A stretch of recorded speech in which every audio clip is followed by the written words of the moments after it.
got to be kidding me. What we witnessed last night on Monday Night Raw wasn't just controversial, it was an absolute disgrace to everything WWE stands for. I'm talking about the most corrupt, biased, and downright infuriating abuse of power we've seen from a WWE official in years. Adam Pearce. Adam Pearce, the man who's supposed to be impartial, the man who's supposed to protect the integrity of WWE programming, just showed his true colors on January 26th, 2026, and I am fired up. Welcome to WrestleScope, where we don't sugarcoat anything. And today we're exposing the truth about what really went down on Raw. If you're as furious as I am about this absolute mockery of justice, smash that like button right now because this is about to get heated. Let me set the stage for those of you who might have missed it, though honestly, how could you miss this train wreck? Monday Night Raw, January 26th, 2026, Milwaukee, Wisconsin. The Fiserv Forum was packed with over 15,000 WWE fans who paid their hard-earned money expecting to see fair competition, honest officiating, and the kind of sports entertainment that made WWE the biggest wrestling company on the planet. Instead, they got Adam Pearce playing favorites like he's running a high school popularity contest. Now, for context, Adam Pearce has been WWE's Raw general manager for several years now. He's supposed to be the voice of reason, the man who makes the matches, the authority figure who maintains order. We've seen him in countless segments, supposedly standing up for what's right, making unbiased decisions and presenting himself as the ultimate professional. But last night, that mask slipped, that facade crumbled, and what we saw underneath was something that should concern every single WWE fan watching around the world. The show started normally enough. We had some great matches lined up. The WWE Universe was buzzing with excitement about potential WrestleMania storylines heating up. Everything seemed fine, until approximately 9:47 p.m. Eastern Time, when Adam Pearce walked out to that ring with a microphone in his hand and destruction on his mind. Here's what happened, and I want you to really listen to this because the implications are staggering.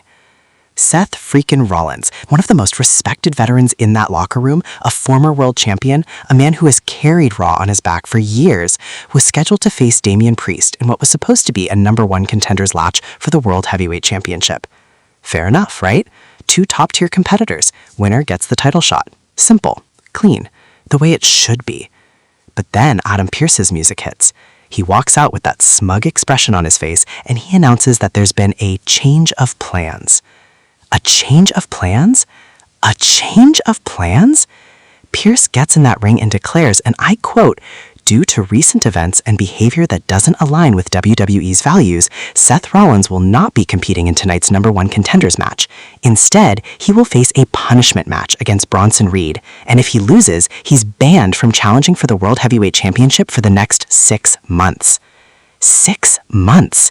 Do you understand the audacity of that statement? And what were these recent events Adam Pearce was referring to? What was this behavior that supposedly didn't align with WWE's values?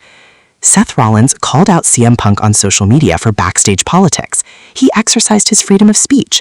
He stood up for younger talent who are being buried by the veterans who keep coming back and taking spots. He did what any passionate performer would do. He spoke his mind. But apparently in Adam Pearce's WWE, having an opinion is grounds for punishment? Speaking the truth gets you buried? Now, here's where it gets even more suspicious, and this is what really set me off. As soon as Pearce made this announcement, the cameras cut to backstage where CM Punk was watching on a monitor with a smile on his face. Not just any smile, a knowing, satisfied, I got exactly what I wanted smile. Connect the dots, people, connect the dots. CM Punk has been buddying up with Triple H for months now. They've been seen having private conversations. They've been photographed at WWE headquarters together. And now, conveniently, the one guy who's been calling out Punk's backstage manipulation gets punished by Adam Pearce. This isn't coincidence. This is corruption. This is politics. This is everything that's wrong with WWE's power structure. But wait, it gets worse because what happened in that match was an absolute travesty. Seth Rollins, professional that he is, came out to compete despite this injustice. The man had his career on the line, 6 months of being unable to challenge for the top title, and he still showed up ready to fight. The match against Bronson Reed started, and for about 8 minutes, we got exactly what you'd expect. 2 world-class athletes putting on a clinic. Rollins was hitting his signature moves, Reed was using his power advantage. It was back and forth, exactly the kind of competitive match that makes wrestling great. And then, at the 12-minute mark, things went completely off the rails. CM Punk's music hit. That snake came walking down the ramp with his hands in his pockets, that arrogant smirk on his face, and he just stood there at ringside. He wasn't scheduled to be in this match. He had no business being out there. But there he was, a distraction, a disruption, a complete violation of the integrity of this contest. Seth Rollins, being the smart competitor he is, kept his eyes on Bronson Reed. He didn't take the bait. He stayed focused, and he was winning. He hit the stomp. He went for the cover. 1, 2, 3, no! Bronson Reed kicked out at 2.9. Incredible resilience. Rollins gets to his feet. He's setting up for another stomp. He's got this match won. And that's when Adam Pearce himself walks down the ramp. The official general manager of Raw, the man who's supposed to maintain order, walks down to ringside and starts having a conversation with CM Punk on camera during an active match while Seth Rollins' entire future hangs in the balance. And while Rollins is understandably looking at this circus happening at ringside, while he's trying to figure out why the general manager is having a friendly chat with his rival during the most important match of his recent career, Bronson Reed blindsides him from behind. Tsunami splash, 1, 2, 3. Seth Rollins loses. 6 months, banned from World Heavyweight Championship contention. His WrestleMania dreams crushed. His momentum destroyed. His career trajectory derailed. And Adam Pearce? He just smiles. He nods at CM Punk, they exchange knowing looks, and they walk backstage together like they just pulled off the heist of the century. Now, I know what some of you are thinking. Maybe you're reading too much into this. Maybe it was just a storyline. Maybe Adam Pearce is just doing his job. Wrong, wrong, wrong. Let me present you with the evidence that this goes deeper than just one segment on one episode of Raw. Fact number 1.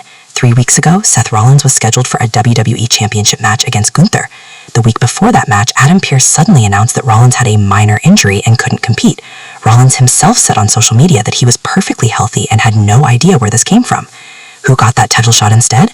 One of CM Punk's close friends from his indie days. Fact number 2. 2 months ago, Seth Rollins pitched a storyline to creative that would have positioned him as the top babyface going into WrestleMania. That storyline was approved by the writing team. It was scheduled to begin. And then mysteriously, it was scrapped at the last minute. Who benefited? CM Punk, who got a similar storyline but very next week. Fact number 3. Adam Pearce has made 17 on-screen decisions in the past 3 months that directly or indirectly benefited CM Punk's allies while harming Seth Rollins and his supporters. 17! I've got the receipts, I've got the dates, I've got the episodes.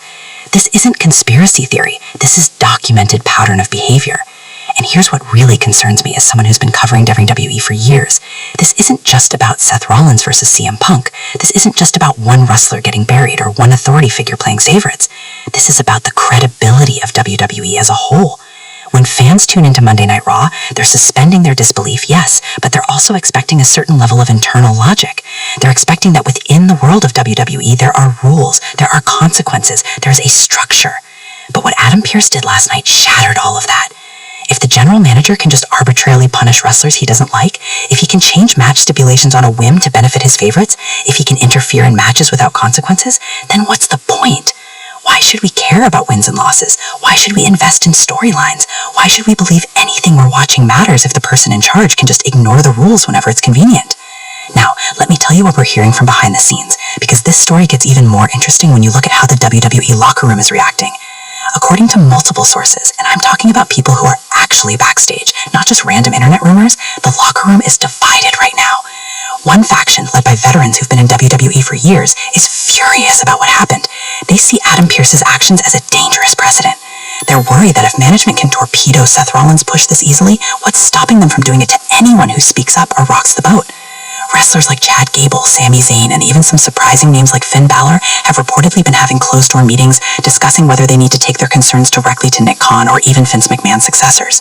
But then there's the other faction, the CM Punk coalition, if you will. These are the guys who've benefited from the current power structure, the wrestlers who get booked strong, who get the championship opportunities, who somehow always seem to come out on top when Adam Pearce makes his random decisions. And here's the kicker. Sources tell me that this group had a celebration in one of the locker rooms after Raw went off the air. A celebration. They were popping champagne, laughing about Seth Rollins getting what he deserved, and congratulating CM Punk on his political maneuvering. Does that sound like a healthy locker room environment to you? Does that sound like the kind of backstage culture that creates great television? Think about the younger wrestlers, the talent in NXT who dream of making it to the main roster. What kind of lesson does this teach them? It teaches them that talent doesn't matter, that work ethic doesn't matter, that putting on incredible matches and connecting with the audience doesn't matter.